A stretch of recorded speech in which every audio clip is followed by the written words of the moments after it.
Hey guys, welcome back to Snabgunworks, also known as Gats and Gadgets.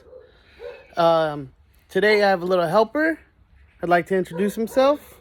So my name is Carson, and I have my own channel called Carson's Fun Play. And today I'm just going to be helping my dad. Okay, sorry for the mess, guys. But today we're going to be building an AR-15 upper for a customer of ours. The upper is in a sort of OD green style look. 10.5 MBS barrel, government profile, 5.56 in a 1/7 twist. It's MPI tested, polished, chambered feed ramps, M4 feed ramps.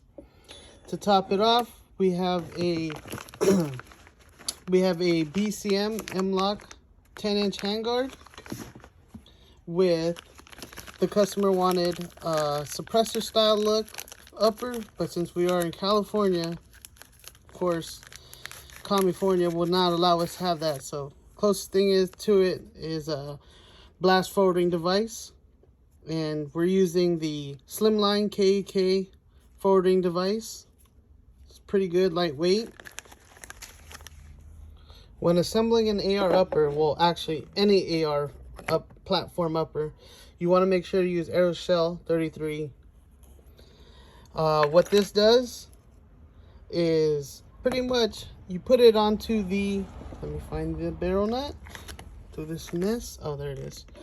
So you want to apply a light coat on the threads of a barrel nut, and before you actually start assembling, you want to stretch the barrel nut threads since it's brand new.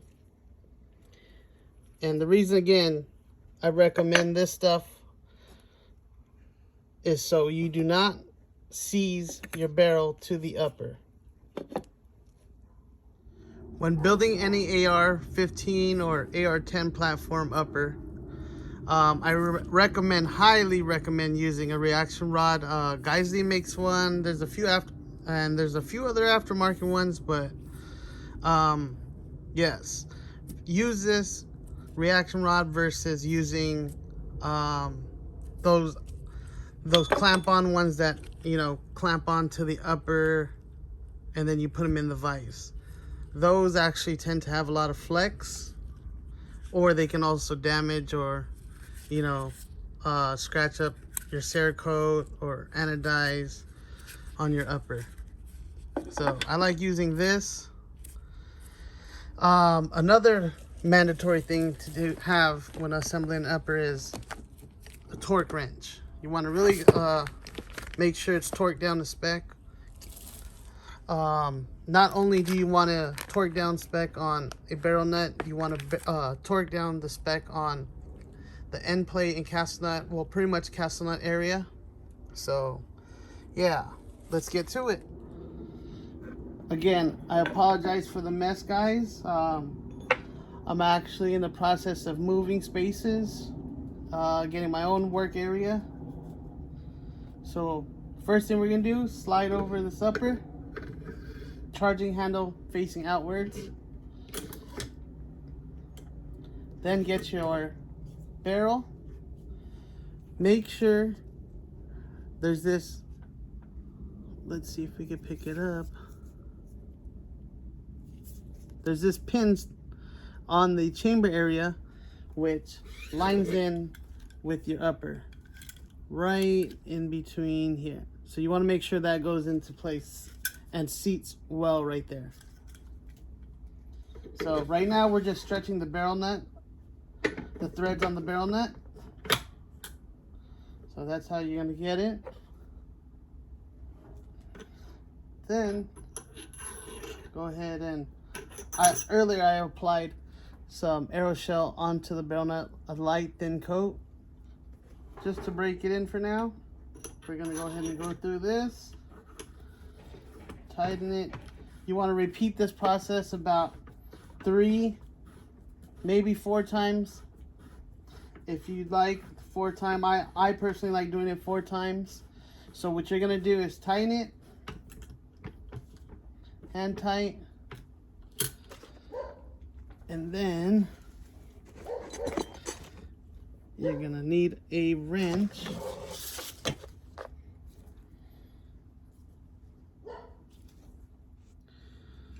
Yes, everyone. So this is the upper tool that I do not recommend using when torquing down a barrel nut unless you really have to.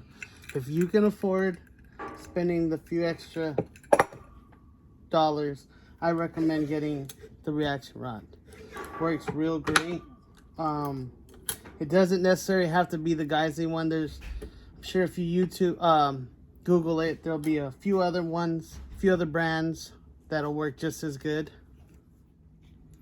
Okay, before we start using the torque wrench, while we break in the barrel nut threading, I don't really use the torque wrench to break it in. I just hand tighten it with a 1/2 inch ratchet.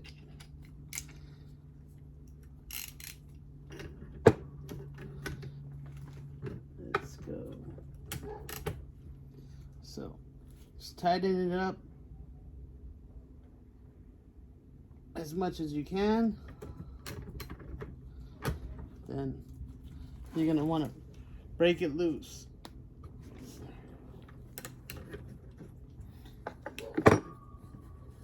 You're gonna repeat this process at least 2 more times.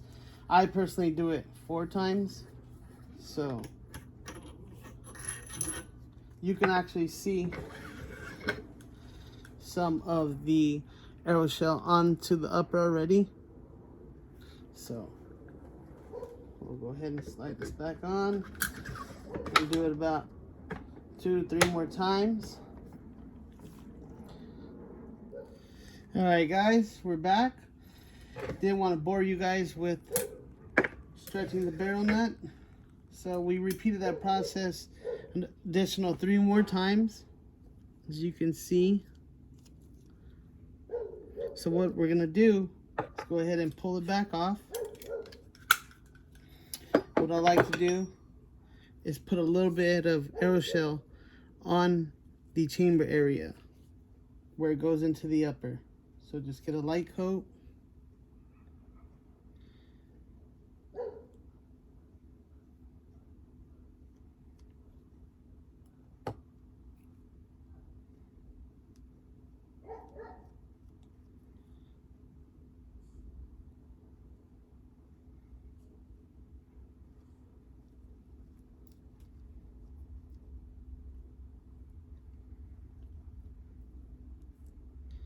Don't worry, this stuff will clean up as soon as we're done. Just trying to get some coating on it before it settles into its place.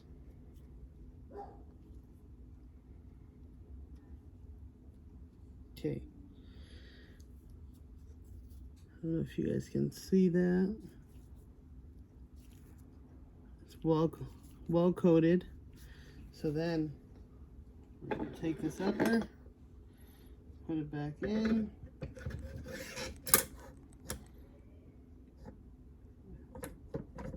slide it up and make sure it's locked in.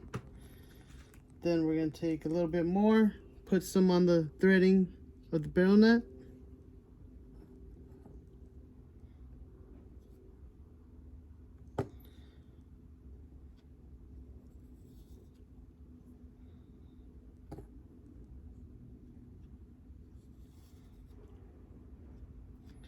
This is a huge upgrade from what the customer originally had. Let me see if I can actually find it.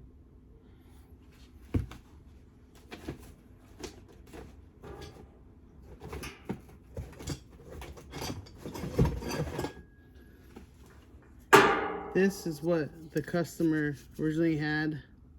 Someone built this upper for him with a 7.5 inch no name brand barrel and was having issues, feeding issues and all sorts of stuff.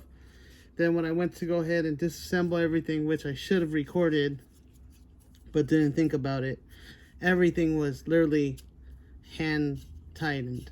I didn't even need a wrench to break any of the barrel nut loose, or the set screw, the grub screw to hold the handguard in place. And it's literally just one grub screw.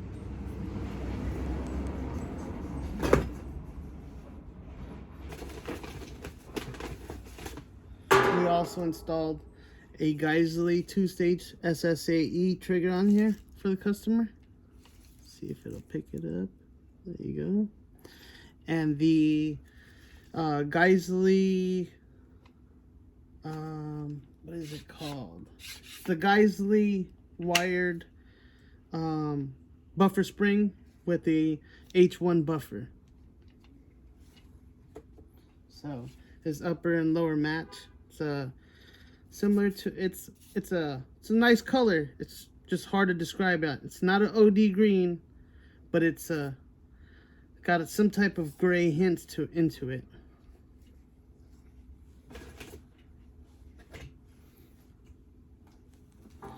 So we're gonna go ahead and apply some fair coating of aeroshell onto this barrel nut.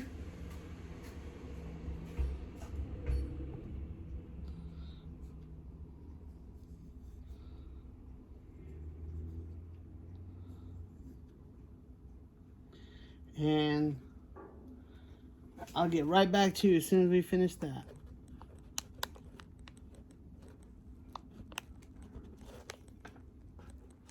Alrighty guys, now that we got the barrel nut threading on, we're going to go ahead and clean off all this excess aeroshell that may have gotten on the barrel.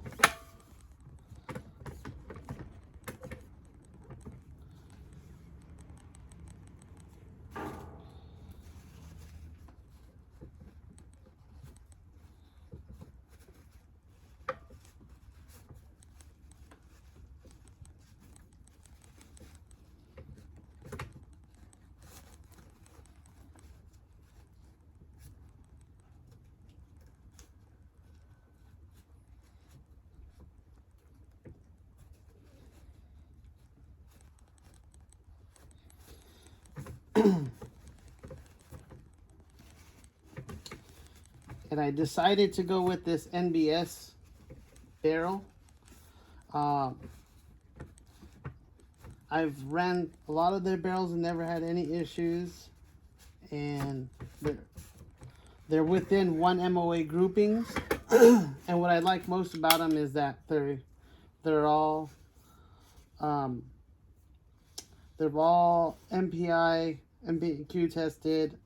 And the most favorite part of this barrel that I like is that, can you see? The barrel is cherried for the grub screw for the gas system, which a lot of manufacturers don't use. They do sell a jig where you can do it yourself, but for the price you're spending, why not get one already with it? Less work for you. You can find these barrels actually sometimes on sale for about $99.99. So, and what I like to do when torquing the barrel, excuse me guys, just getting over a cold. So what I like to do is use a 1/2 inch ratchet first to hand tighten it, and then I'll go ahead and do a few steps. So just do it to where it's hand tight.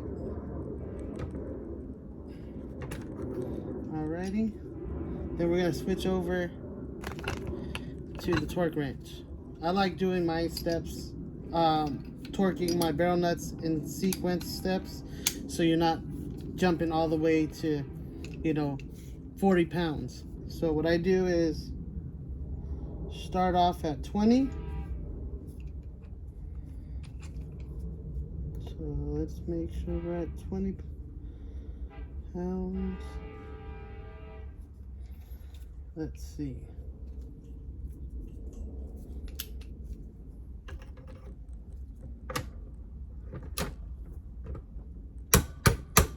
Okay, we're at 20 pounds.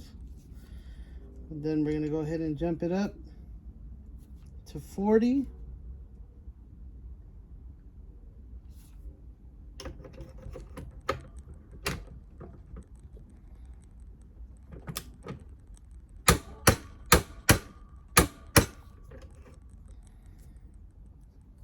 And then last step is 50.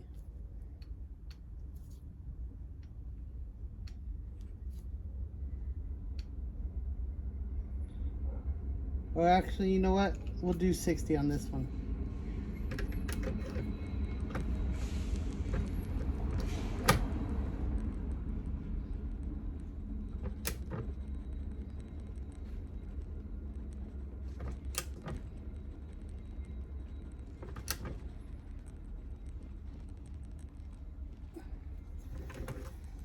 Let me see.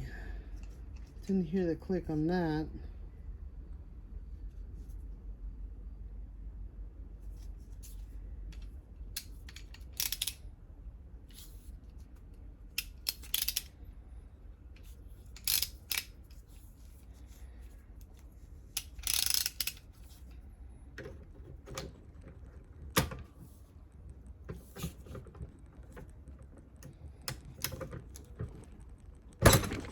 Oh, didn't lock it in.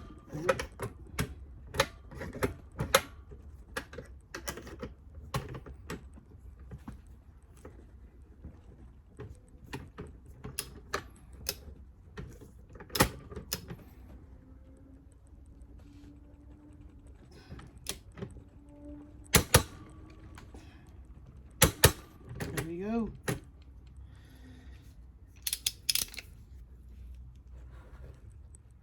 Alrighty guys, for this upper, the customer opted to use a CMC carbine length gas system, or gas tube actually I should say, and a KK steel gas block.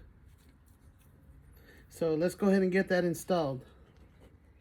Alrighty guys, this barrel actually makes it really easy to install the gas tube or gas system. So what you're gonna do is line pretty much your gas system is lined up with the gas port on the top. So you're gonna go ahead and line this in just like so, all the way. Make sure it's all the way bottomed out. And what this does is, remember, this barrel is cherried for the grub screw. So it's lined up for the second one. This one right here, I'm not sure if you guys can see. And what I like to do is flip this, put it back on the gas, the reaction rod. Right? And I like using red Loctite just so it does none of the grub screws back out after, you know, being fired and getting used and abused and whatnot, because that's what we do on Gats and Gadgets. We actually use these tools. I'm just kidding. So this barrel actually makes it very easy to line up your gas system. So you don't have to worry about it being off or whatnot. Just line it up where the dimple is and go ahead and lock down your grub screws. So we're gonna go ahead and do that now. We'll be right back. So here we are. We have some red Loctite. You can be generous if you want and just wipe off the excess. You kind of want it to, well, not kind of, you really want it to stick and hold down that gas block. If you ever have any that back out, that will cause malfunctions, cycle issues pretty much. So You want to make sure it stays locked down and in place at all times. If your barrel is not dimpled like this one is for the gas system, what I like to do first is always tighten down the front one and get your Loctite, tighten it down just to make sure you can keep an eye on it that it does not move, because you don't want that moving during your build. You want everything nice and set. Remember guys, follow Gats and Gadgets on Instagram, GSupplies, also known as Gats and Gadgets. Once everything's nice and tightened down, we can go ahead and wipe everything off, all the excess Loctite, aeroshell. Before putting on the handguard, we'll go ahead and do one more pass throughout the upper, wiping down all the excess Loctite and aeroshell that was used.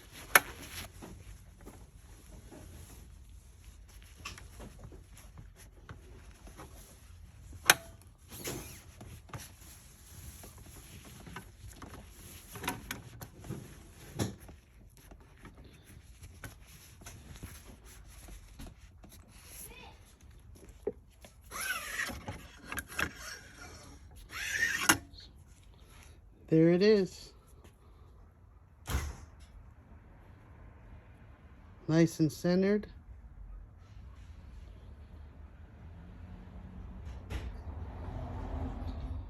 Alrighty guys, now that everything is torqued down to specs, we got to go ahead and do the handguard. This is a BCM M-Lock.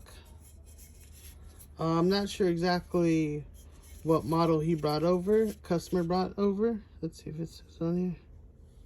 The MCMR 10. So before doing that though, since the customer wanted a forwarder blast device, we got to go ahead and slide that on first before tightening down the handguard. So we're going to go ahead and tighten down this KAK forwarding device, the slim line, and install the crush washer as well. Alrighty everyone, so when installing the crush washer, you want the open end crown face facing outwards. So it's going to be like this. Flat end towards the barrel, open end facing out towards the muzzle. Then we're going to go ahead and tighten this down and time it. Customer asked to time it to have it facing pretty much vertical like this. So let me go ahead and get to that. Alrighty, now that we have it timed, we're going to go ahead and install the handguard.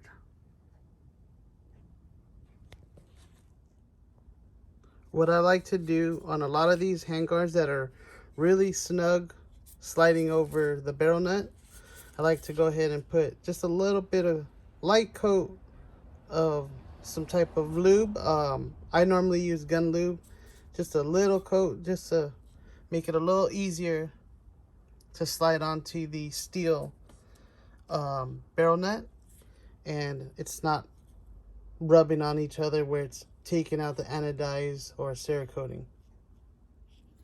Alrighty guys, just put a little bit of gun lube on the inner of the handguard, just a little bit, just towards the side that the barrel that slides over the barrel nut, just to make it a little bit easier, like I said, so there's no, grinding on, no aluminum from the handguard grinding onto the steel barrel nut. So we're gonna go ahead and slide this over.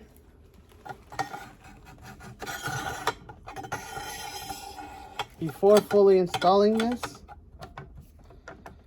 you want to make sure, so the BCM has a few other things pieces to install the handguard. So this clip is to help it not move, and you want the ends with the tabs facing or onto the upper. So just like that, sitting just like that. Then we're gonna go ahead and get this handguard on. Just wiggle a little bit back and forth.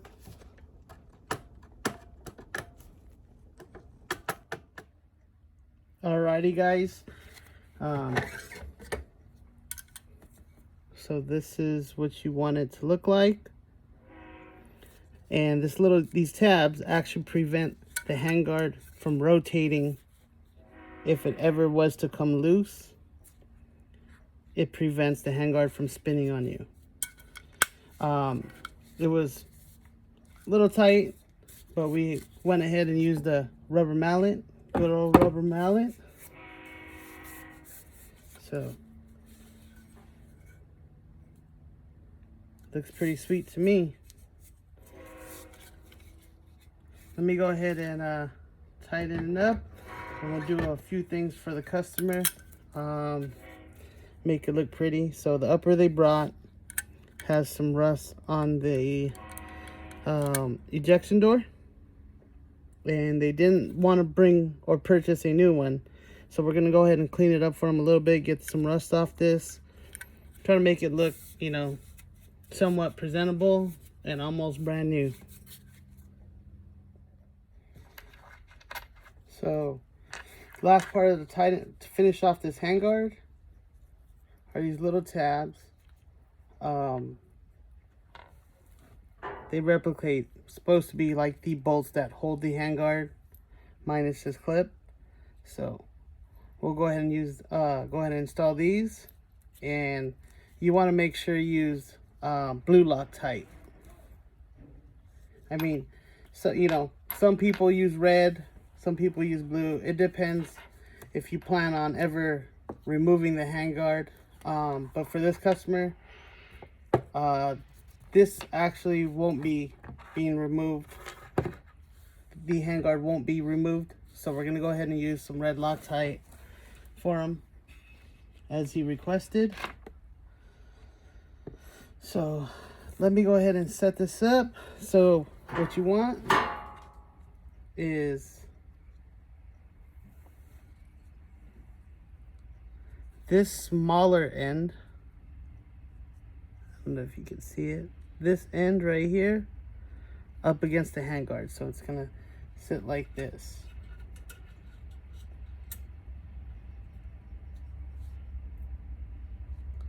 Let me see if we can bring that closer.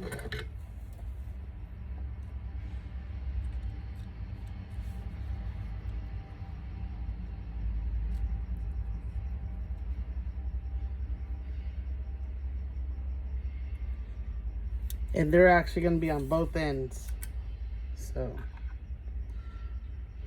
it's going to be sitting like this.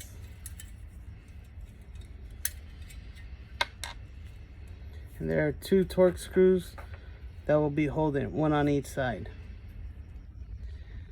So we'll come right back as soon as they're installed. Remember, the bigger end is going to be on top. Like that. Alrighty. Alright guys, here's the finished product.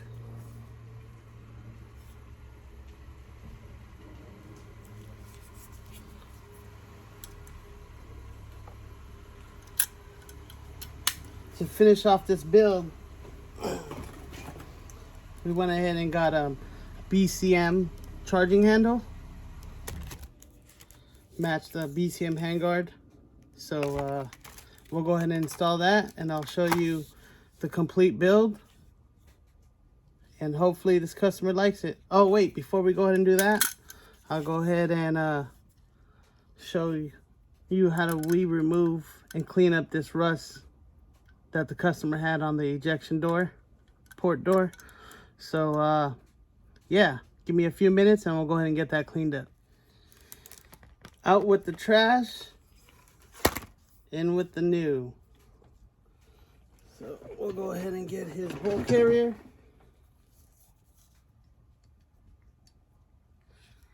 Let's see if you can pick it up. It's been MPI tested. It's pretty decent bolt. It's unbranded Toolcraft DLC. Or you know what? No, I believe this is not DLC. This is just a standard nitrite from Toolcraft.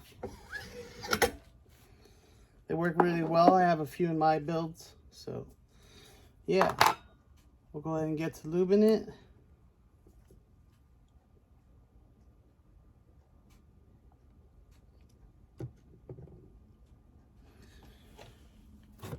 Q-tip.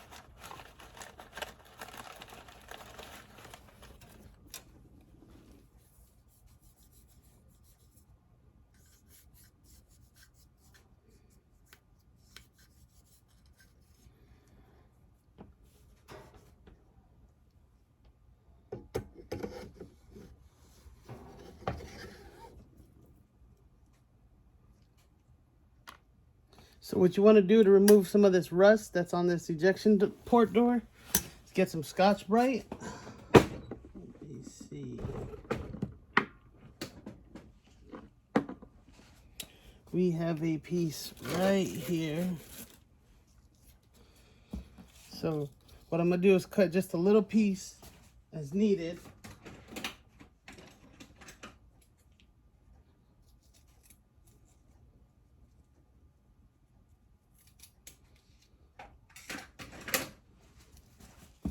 Sorry about that. And we're back. So what I'm gonna do is pretty much kind of like a wet sand, drop a little bit of lube on it. Get rid of some of this rust. Since the customer did not want to purchase or replace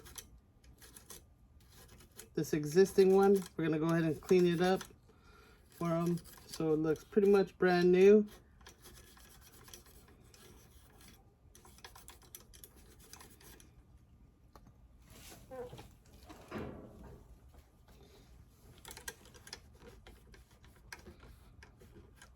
Sorry for the shaky camera.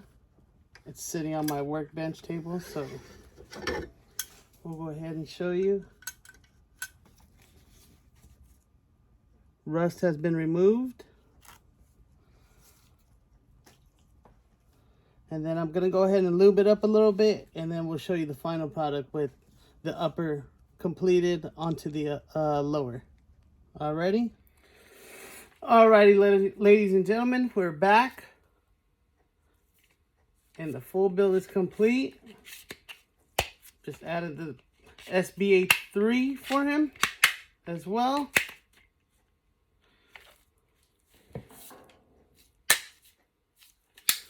The SIG Romeo red dot and Magpul M-Bus sights. So that completes it for this full AR build. For the upper, actually, not necessarily full, but you know, a full build, full upper build, I should say. Sorry about that. I wish I would have recorded assembling the lower, but didn't have time to, didn't think about it, was just trying to get it done. Alrighty, so stay tuned and be on the lookout for more videos from Snabgunworks, also known as Gats and Gadgets, GSupplies. We will be renaming Snabgunworks to GSupplies, Gats and Gadgets. Stay tuned.